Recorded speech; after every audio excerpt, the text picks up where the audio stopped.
عنوان چاند دو ٹکڑے ہو گیا۔ حضرت خباب رضی اللہ تعالیٰ عنہ فرماتے ہیں کہ ایک روز میں آپ صلی اللہ علیہ وآلہ وسلم کی خدمت میں حاضر ہوا، اور یہ وہ زمانہ تھا جب ہم پر خوب ظلم کیا جاتا تھا۔ میں نے آپ صلی اللہ علیہ وآلہ وسلم سے عرض کی کہ اے اللہ کے رسول، کیا آپ ہمارے لیے دعا نہیں فرماتے؟ میرے الفاظ سنتے ہی آپ سیدھے ہو کر بیٹھ گئے، آپ کا چہرہ مبارک سرخ ہو گیا۔ پھر آپ نے فرمایا، تم سے پہلے امت کے لوگوں کو اپنے دین کے لیے کہیں زیادہ عذاب برداشت کرنے پڑے۔ ان کے جسموں پر لوہے کی کنگھیاں کی جاتی تھیں جس سے ان کی کھال اور ہڈیاں الگ ہو جاتی تھیں، مگر یہ تکالیف بھی ان کے دین سے نہ ہٹا سکیں۔ ان کے سروں پر آرے چلا چلا کر ان کے جسم دو کر دیے گئے، مگر وہ اپنا دین چھوڑنے پر تیار پھر بھی نہ ہوئے۔ اس دین اسلام کو اللہ تعالیٰ اس طرح پھیلا دے گا کہ ثنا کے مقام سے لے کر حضر موت جانے والے سوار کو سوائے اللہ تعالیٰ کے کسی کا خوف نہیں ہوگا، یہاں تک کہ چرواہے کو اپنی بکریوں کے متعلق بھیڑیوں کا ڈر نہیں ہوگا۔ حضرت خباب بن ارت رضی اللہ تعالیٰ عنہ فرماتے ہیں، ایک دن میرے لیے آگ دکھائی گئی، پھر وہ آگ میرے کمر پر رکھ دی گئی، پھر اس کو اس وقت تک نہ ہٹایا گیا جب تک کہ وہ آگ میری کمر کی چربی سے بجھ نہ گئی ہو۔ ایسے ہی لوگوں میں حضرت عمار بن یاسر رضی اللہ تعالیٰ عنہ بھی تھے۔ حضرت عمار بن یاسر رضی اللہ تعالیٰ عنہ کو ان کے دین سے پھیرنے کے لیے مشرکوں نے طرح طرح کے ظلم کیے، آگ سے جلا جلا کر عذاب دیے، مگر وہ دین پر قائم رہے۔ علامہ ابن جوزی رحمۃ اللہ علیہ لکھتے ہیں، ایک مرتبہ آپ صلی اللہ علیہ وسلم اس طرف تشریف لے جا رہے تھے، اس وقت حضرت عمار رضی اللہ تعالیٰ عنہ کو آگ سے جلا جلا کر تکلیف پہنچائی جا رہی تھی۔ ان کی کمر پر جلنے کی وجہ سے کوڑ جیسے سفید داغ پڑ گئے تھے۔ آپ صلی اللہ علیہ وسلم نے ان کی سر پر ہاتھ پھیرا اور فرمایا، اے آگ، ٹھنڈی اور سلامتی والی بن جا، جیسا کہ تو ابراہیم علیہ السلام کے لیے ہو گئی تھی۔ اس دعا کے بعد انہیں آگ کی تکلیف محسوس نہیں ہوتی تھی۔ حضرت ام ہانی رضی اللہ تعالیٰ عنہ کہتی ہیں کہ حضرت عمار بن یاسر، ان کے والد یاسر، اس کے بھائی عبداللہ اور اس کی والدہ سمیہ رضی اللہ تعالیٰ عنہ، ان سبھی کو اللہ کا نام لینے کی وجہ سے سخت ترین عذاب دیے گئے۔ ایک روز جب انہیں تکلیف پہنچائی جا رہی تھی تو آپ صلی اللہ علیہ وسلم اس طرف سے گزرے۔ آپ نے ان کی تکلیف دیکھ کر فرمایا، اے اللہ، آل یاسر کی مغفرت فرما۔ ان کی والدہ سمیہ رضی اللہ تعالیٰ عنہ کو ابو جہل کے چچا حذیفہ بن ابن بغیرہ نے ابو جہل کے حوالے کر دیا۔ یہ اس کی باندی تھی۔ ابو جہل نے انہیں نیزہ مارا، اس سے وہ شہید ہو گئی۔ اس طرح اسلام میں انہیں سب سے پہلے شہید ہونے کا اعزاز حاصل ہوا۔ آخر انہی مظالم کی وجہ سے حضرت عمار رضی اللہ تعالیٰ عنہ اور ان کے والد یاسر رضی اللہ تعالیٰ عنہ بھی شہید ہو گئے۔ اپنے ان مظالم اور بدترین حرکات کے ساتھ ساتھ یہ لوگ آپ صلی اللہ علیہ وسلم سے معجزات کا مطالبہ بھی کرتے رہتے تھے۔ ایک روز ابو جہل دوسرے سرداروں کے ساتھ آپ صلی اللہ علیہ وسلم کے پاس آیا اور بولا، اے محمد، اگر تم سچے ہو تو ہمیں چاند کے دو ٹکڑے کر کے دکھاؤ۔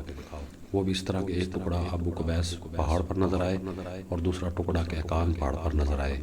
مطلب یہ تھا کہ دونوں ٹکڑے کافی فاصلے پر ہوں تاکہ اس کے دو ٹکڑے ہونے میں کوئی شک نہ رہ جائے۔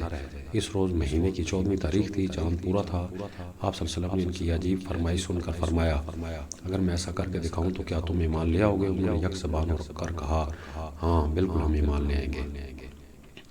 آپ صلی اللہ علیہ وسلم نے اللہ پاک سے دعا فرمائی کہ آپ کے ہاتھ سے ایسا ہو جائے۔ چنانچہ چاند فوراً دو ٹکڑے ہو گیا۔ اس کا ایک حصہ ابو قبیس پہاڑ کے اوپر نظر آیا، دوسرا کہکان پہاڑ پر۔ اس وقت آپ صلی اللہ علیہ وسلم نے ارشاد فرمایا، لو اب گواہی دو۔ ان کے دلوں پر تو کفل پڑے تھے، کہنے لگے، محمد صلی اللہ علیہ وسلم ہم لوگوں کی آنکھوں پر جادو کر دیا ہے۔ کچھ نے کہا، محمد نے چاند پر جادو کر دیا ہے، مگر ان کے جادو کا اثر ساری دنیا کے لوگوں پر نہیں ہو سکتا۔ مطلب یہ تھا کہ ہر جگہ کے لوگ چاند کو دو ٹکڑے نہیں دیکھ رہے ہوں گے۔ اب انہوں نے کہا، ہم دوسرے شہروں سے آنے والوں سے بھی یہ بات پوچھیں گے۔ چنانچہ جب مکہ میں دوسرے شہروں کے لوگ داخل ہوئے، انہوں نے چاند کے بارے میں ان سے پوچھا۔ آنے والے سب لوگوں نے یہی کہا، ہاں ہاں، ہم نے بھی چاند کو دو ٹکڑے ہوتے ہوئے دیکھا ہے۔ یہ سنتے ہی مشرک بول اٹھے، بس پھر تو یہ ہم جادو ہے، اس کا اثر سب پر ہوا ہے۔ کچھ نے یہ کہا، یہ ایک ایسا جادو ہے جس سے جادوگر بھی متاثر ہوئے ہیں، یعنی جادوگروں کو بھی چاند دو ٹکڑے نظر آیا ہے۔ اس پر اللہ پاک نے سورۃ قمر کی چند آیات نازل فرمائیں۔ ترجمہ، قیامت نزدیک آ پہنچی اور چاند شق ہو گیا، اور یہ لوگ کوئی معجزہ دیکھتے ہیں تو ٹال دیتے ہیں اور کہتے ہیں یہ جادو ہے جو ابھی ختم ہو جائے گا۔ مختلف قوموں کی تاریخ سے یہ بات ثابت ہوتی ہے کہ چاند کا دو ٹکڑے ہونا صرف مکہ میں نظر نہیں آیا تھا بلکہ دوسرے ملکوں میں بھی اس کا مشاہدہ کیا گیا تھا۔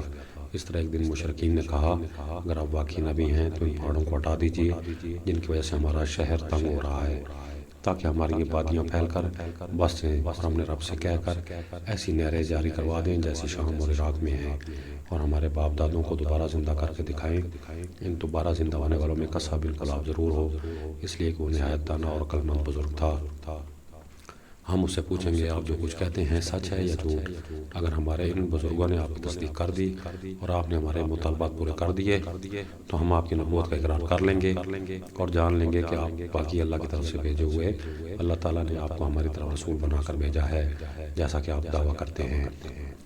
ان کی باتیں سن کر آپ صلی اللہ علیہ وسلم نے ارشاد فرمایا، مجھے ان باتوں کے لیے تمہاری طرف رسول بلا کر نہیں بھیجا گیا، بلکہ میں تو خود اس مقصد کے لیے بھیجا گیا ہوں کہ اللہ پاک کی عبادت کروں۔ ایک مشرک کہنے لگا، آپ اسی طرح کھانا کھاتے ہیں جس طرح ہم کھاتے ہیں، اسی طرح بازاروں میں چلتے ہیں جس طرح ہم چلتے ہیں، ہماری طرح ہی زندگی کی ضروریات پوری کرتے ہیں، لہٰذا آپ کو کیا حق ہے کہ نبی کہہ کر خود کو نمایاں کریں اور یہ کہہ کے کہ آپ کے ساتھ کوئی فرشتہ کیوں نہیں اترا جو آپ کی تصدیق کرتا؟ اس پر اللہ تعالیٰ نے سورۃ فرقان کی آیت نمبر 7 نازل فرمائی۔ ترجمہ، اور یہ کافر لوگ آپ صلی اللہ علیہ وسلم کی نسبت یوں کہتے ہیں کہ اس رسول کو کیا ہو گیا ہے، وہ ہماری طرح کھانا کھاتا ہے اور بازاروں میں چلتا پھرتا ہے، اس کے ساتھ کوئی فرشتہ کیوں نہیں بھیجا گیا کہ وہ اس کے ساتھ رہ کر ڈرایا کرتا، اس کے پاس غیب سے کوئی خزانہ پڑتا یا اس کے پاس کوئی غیبی باغ ہوتا جس سے کھایا کرتا۔ اور ایمان لانے والوں سے یہ ظالم لوگ یہ بھی کہتے ہیں کہ تم تو ایک بے عقل آدمی کی راہ پر چل رہے ہو۔ پھر جب انہوں نے یہ کہا کہ اللہ تعالیٰ کی ذات اس سے بہت بلند ہے کہ وہ ہم ہی میں سے ایک بندے کو رسول بنا کر بھیجے، تو اس پر اللہ تعالیٰ نے سورۃ یونس کی آیت نازل فرمائی۔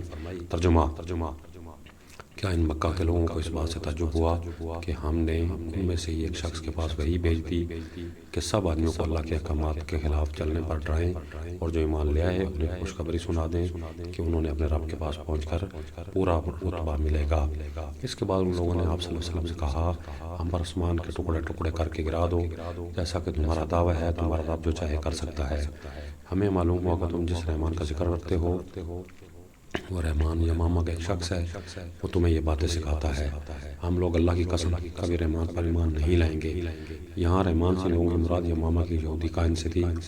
اس بات کے جواب میں اللہ تعالیٰ نے سورۃ الرعد کی آیت نمبر 30 نازل فرمائی۔ ترجمہ، آپ فرما دیجئے کہ وہی میرا مربی اور نگہبان ہے، اس کے سوا کوئی عبادت کے قابل نہیں، میں نے اسی پر بھروسہ کر لیا اور اسی کے پاس مجھے جانا ہے۔ اس وقت آپ پر رنج اور غم کی کیفیت طاری تھی۔ آپ کی عین خواہش تھی کہ وہ لوگ ایمان قبول کر لیں، لیکن ایسا نہ ہو سکا، اس لیے غمگین تھے۔ اس حالت میں آپ وہاں سے اٹھ گئے۔ مشرکین نے اس قسم کی اور بھی فرمائشیں کی، کبھی وہ کہتے صفا پہاڑ کو سونے کا بنا کر دکھا دیں، کبھی کہتے کہ سیڑھی کے ذریعے آسمان پر چڑھ کر دکھائیں اور فرشتوں کے ساتھ واپس آئیں۔ ان کی تمام باتوں کے جواب میں اللہ تعالیٰ نے حضرت جبرائیل علیہ السلام کو آپ کی خدمت بھیجا۔ انہوں نے آ کر کہا، اے محمد صلی اللہ علیہ وسلم، اللہ تعالیٰ آپ کو سلام فرماتے ہیں اور فرماتے ہیں کہ اگر آپ چاہیں تو صفا پہاڑ کو سونے کا بنا دیا جائے، اس طرح ان کے جو مطالبات ہیں ان کو بھی پورا کر دیا جائے، لیکن اس کے بعد بھی اگر یہ لوگ ایمان نہ لائے پھر سابقہ قوموں کی طرح ان پر ہولناک عذاب نازل ہوگا، ایسا عذاب کہ آج تک کسی قوم پر نازل نہ ہوا ہوگا۔ اگر آپ ایسا نہیں چاہتے تو میں ان پر رحمت اور توبہ کا دروازہ کھلا رکھوں گا۔ یہ سن کر آپ نے عرض کی، باری تعالیٰ آپ اپنی رحمت اور توبہ کا دروازہ کھلا رکھیں۔ دراصل آپ جانتے تھے کہ قریش کے مطالبات جہالت کی بنیاد پر ہیں، کیونکہ یہ لوگ رسولوں کو بھیجنے کی حکمت کو نہیں جانتے تھے۔